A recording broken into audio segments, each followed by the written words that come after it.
നീ ഇങ്ങനെയൊക്കെ കാണിക്കും, നീ എന്നൊന്നും എന്നെ അഭിസംബോധന ചെയ്യണ്ട. ലേഡിയോട് എന്താ ചോദിച്ചത്? എത്ര സമയം സംഘടന തുടങ്ങിയിട്ട്? കുറച്ചു നേരമായി. ഓ, ഞാൻ കുറച്ച് ലേറ്റ് ആയി പോയി. അങ്ങോട്ട് പോകുന്നു, അല്ലെങ്കിൽ മാന്യമായിട്ട് ഇത് അവസാനിപ്പിക്കാമല്ലോ. പിന്നെ എന്താ ഇപ്പൊ ചെയ്തത്? അല്ല, ഞാൻ ചെയ്ത തെറ്റ് എന്താ രാമേന്ദ്ര പ്രശ്നം? പ്രശ്നം പറഞ്ഞാൽ ഭയങ്കര തമാശയാ. കല്യാണം കഴിഞ്ഞാണ് എനിക്കൊരു മോനുണ്ട്. അപ്പോ ഭർത്താവ് എന്താ ചെയ്യുന്നത്? ഞാൻ ഒരു കാര്യം ചോദിക്കട്ടെ, കട്ട് ചെയ്യേ, എന്റെ ഫാമിലിയെ കുറിച്ച് ചോദിക്കണ്ട. നീ ഇപ്പൊ ചോദിച്ചതേ ഒരു ആദ്യം ഊള ആൻസറാ. ഞാനത് ചോദിക്കരുതായിരുന്നു. എനിക്കിതൊരു തെറ്റായിട്ട് തോന്നില്ല. ഇതെന്ത് വലിയ സംഭവമാണോ? എനിക്കിതൊക്കെ ഒരു ത്രില്ലായിട്ടാ തോന്നുന്നത്.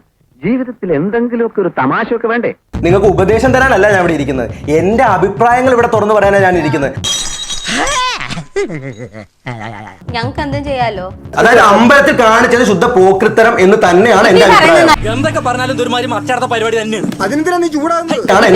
നല്ലതാണോ ഒരു പെണ്ണിനെ മുന്നിൽ ഇരുത്തിയിട്ട് ഇങ്ങനെ വായി വരുന്നതെല്ലാം വിളിച്ചു പറയുന്നത് നല്ലതാണോ? എന്താ ഇപ്പൊ ഈ നിങ്ങൾ പറഞ്ഞ എന്ത് പോക്രിത്തരോ? അത് എന്റെ നാട്ടിൽ വലിയൊരു തെറിയാണ്. ആണോ? പോക്രിത്തരം ആണ്. ഈ പോക്രിത്തരം ആണ്. നിർത്തുവാന്ന് പറഞ്ഞാൽ നിർത്തിയിട്ട് പോണം.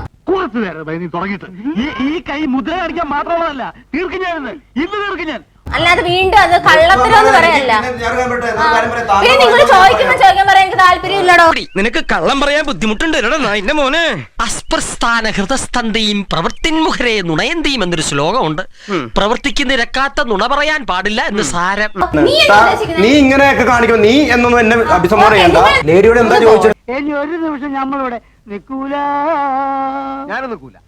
കള്ളത്തരം കാണിച്ചാ കള്ളത്തരം തന്നെ പറയും. അങ്ങനെ പറയരുത്. കള്ളത്തരം ആണോ? ഇങ്ങനെ പറഞ്ഞിട്ട് അങ്ങോട്ട് പോകുന്നു, എനിക്ക് പറ്റൂല, അങ്ങോട്ട് പോകുന്നു. അല്ലെങ്കിൽ മാന്യമായിട്ട് ഇത് അവസാനിപ്പിക്കാമല്ലോ. പിന്നെ എന്താ ഇപ്പൊ ചെയ്തത്? അല്ല, ഞാൻ ചെയ്ത തെറ്റ്. കൊല്ലും ഒടിച്ചു മുടക്കി കൂല ഞാൻ കുത്തിവെക്കുന്നത് നോക്കിയോ. മാധവ, 2 ദിവസത്തേക്ക് നീ ഒന്ന് ക്ഷമിക്ക്. ഒരു നല്ല നാളേക്ക് വേണ്ടിയല്ലേ.